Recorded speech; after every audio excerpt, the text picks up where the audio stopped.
From Delmar to Middletown, Bombay Hook to the Brandywine, Dover to Wilmington. This is the Caesar Rodney Institute Policy Podcast. Today, CRI Communications Director Sam Friedman talks with Ed Sutor, President and CEO of Dover Downs, about the future of casinos in Delaware. Here's Sam. Mr. Sutor, talk about the end of the session when you were looking for some relief for Delaware's casinos and you didn't get any. What did you think when the budget came through and there was nothing done for the casinos? Well, obviously, we were very disappointed. The industry's issues and even suggestions from legislative committees were never addressed. And that's put us in a very, very difficult position. We're going to try to do everything we can to survive, but it's not going to be pretty. In the first half of the year, we're already down about 72 positions.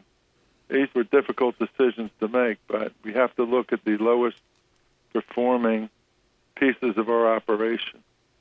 We also cut back on restaurants, closed our deli recently.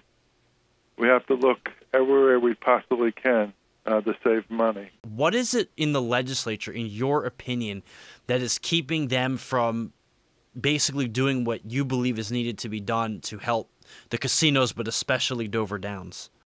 Personally, I believe that they only react to what's directly in front of their face, and they were challenged by a deficit for most of the legislative period. They didn't look over the longer term. They're considering the DFAC, which projects how much money they have to spend, includes $160 million next year coming from the 3 casinos. I can tell you that number is too high based upon us not getting any relief. We have to cut back on our payroll, and we have to cut back on our marketing. If I do either of those, it'll cut back revenue. For instance, cutting back the graveyard shift, those 24 positions, that's over $1 million a year less in revenues that we're going to receive from that area. The state gets almost $450,000 just from that. So we're in a downward spiral. I got a card in the mail from a group which is, it's one of these groups that opposes casino bailouts. Where's my relief? Right. And it shows these faces. What is it about this issue that, in your opinion, maybe people don't understand, that they think that any relief for you is a bailout and makes them so strongly opposed to it? Well, some of the people who are opposed to gaming in particular, or have another agenda, they want another casino, whether it's in Wilmington or Sussex County, label this as a bailout, and that has bad connotations. It's not a bailout. It's the state, the general partner in this deal, has raised the amount that they take out of the pot 7 times. We're now at some of the highest tax rates in the entire country. How many businesses out there could survive if 62% of their revenues was taken away and they had to operate their business on 38%?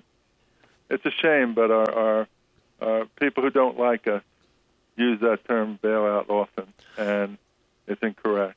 Going forward with the challenges, what specifically will affect Dover Downs even more maybe than the other 2 casinos?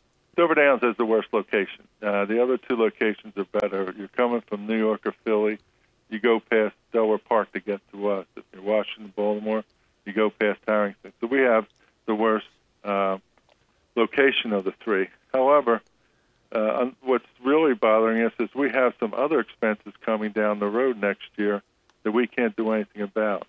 Obamacare and our health costs are going through the ceiling. The city of Dover has already announced an electric rate increase that will cost us about $75,000 a year, plus a real estate tax increase will cost $65,000 a year. The state has contracts with the slot vendors that's going to cost another $1 million a year. We can't control those. The only things we can control are our payroll and our marketing. And when we start cutting too deep into those, then the revenues fall, and all 3 parties lose: the states, the casinos, and the horsemen. Thank you so much for joining us, Mr. Sutor. It's a tough issue, but I appreciate you taking the time to speak with me. Yeah, hopefully the next call will be better news, but right now we're hunkering down. Ed Sutor, the president and CEO of Dover Downs. You've been listening to the Caesar Rodney Institute Impact Delaware Policy Podcast. Visit our website, caesarrodney.org, for more news and info on policies affecting you. Don't forget to click that subscribe button to follow us on YouTube. I'm Sam Friedman. Thanks for listening, and have a great day.